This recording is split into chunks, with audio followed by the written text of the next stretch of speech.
New season, new rankings. My power rankings, my conference power rankings. Let's go from 5 to 1. Let me hit you with it. Number 5, we got the Big East. And right now, as we're talking on this Tuesday night, the Big East has two top 5 teams, UConn at number 4, St. John's at number 5, and they have 3 top 25 teams. So you add number 23 Creighton to the list. It's a good conference, but it's not your typical Big East. Villanova really isn't the type of Villanova team that we are used to seeing. You got Providence, who will be competitive, but they aren't on that level. Georgetown, who I think actually will probably be pretty solid. Um, they're good. They're kind of competitive. They beat.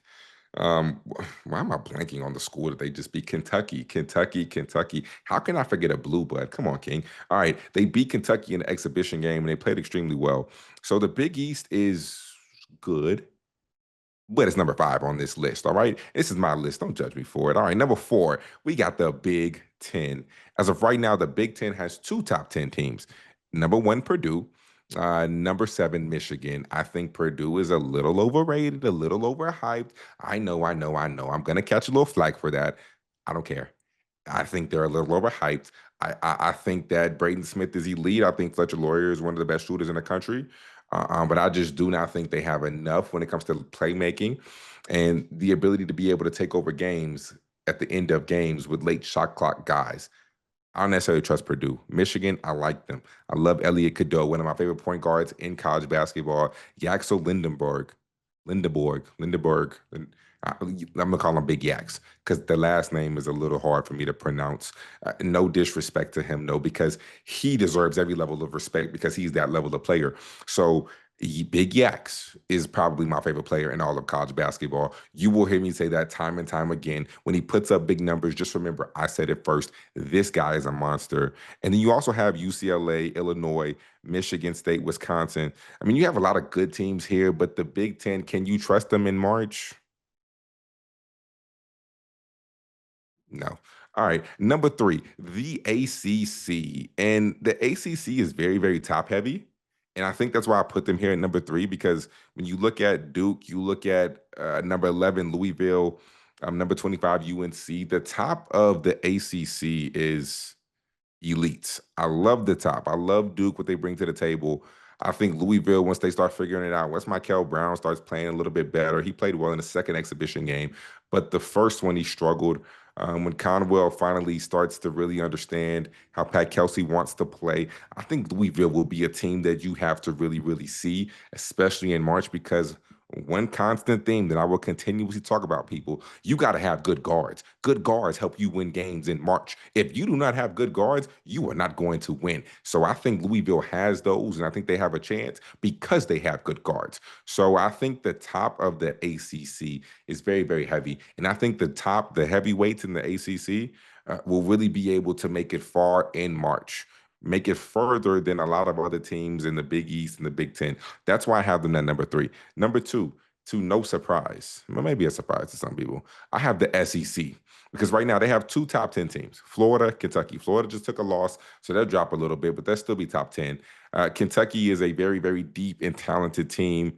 Like I said in the previous video, Coach Alvin Brooks said that this is one of the deepest teams that he has ever been a part of, and he's been a part of some squads that he actually won a national championship. So that's impressive. You have number 14 Arkansas, number 15 Alabama, number 18 Tennessee, and number 20 Auburn. Tennessee and Auburn are a little finicky to me. Auburn's game against Bethune-Cookman that went into overtime, that's not a good look.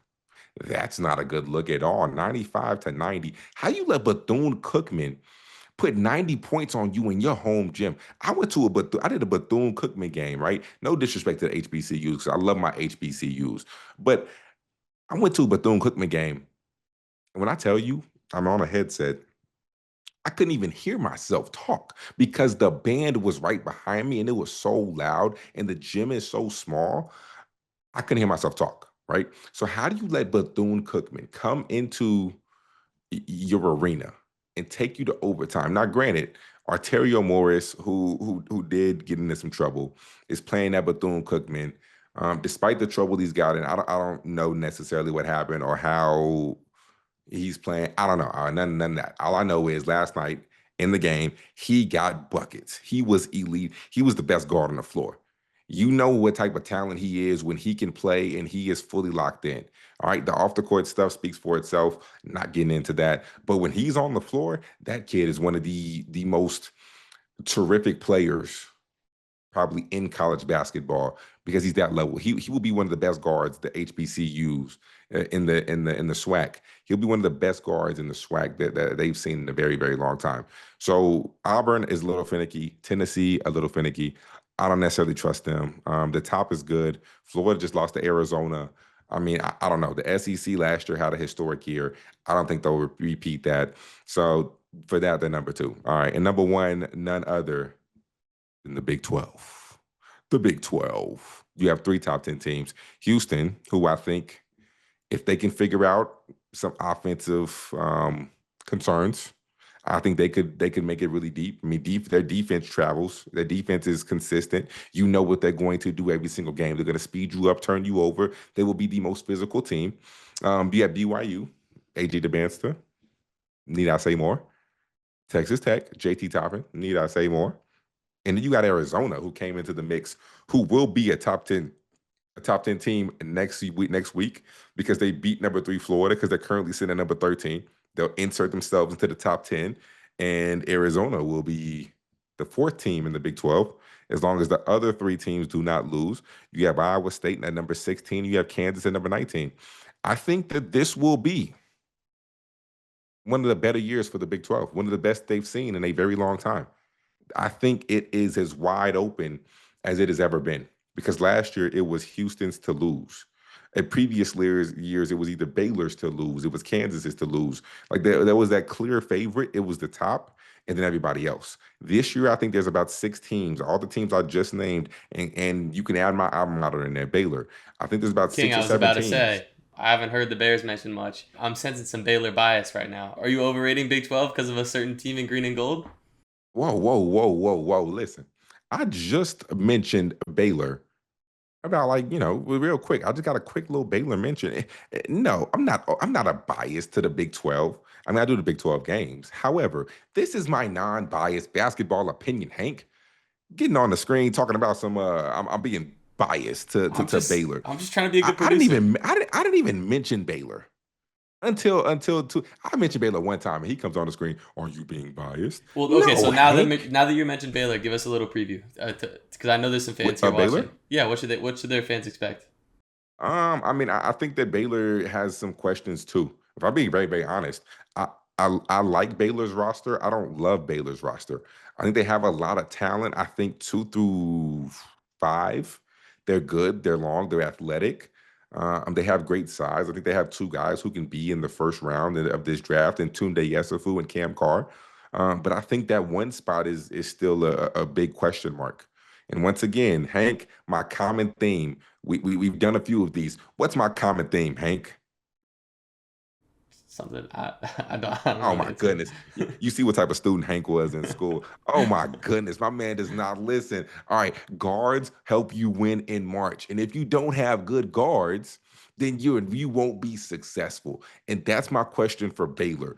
Who is your point guard? Who is going to be the guy that can get into the lane when you need a bucket and create paint touches? When you get the ball to the paint, it makes it easier for guys to knock down shots. Research shows that when you get the ball to the paint and kick it out, 3-point percentages go higher. Learn that today, actually, from Max Hooper, who is the head coach for the Texas Legends. I was hooping with him earlier, one of the best shooters I ever played with in my life.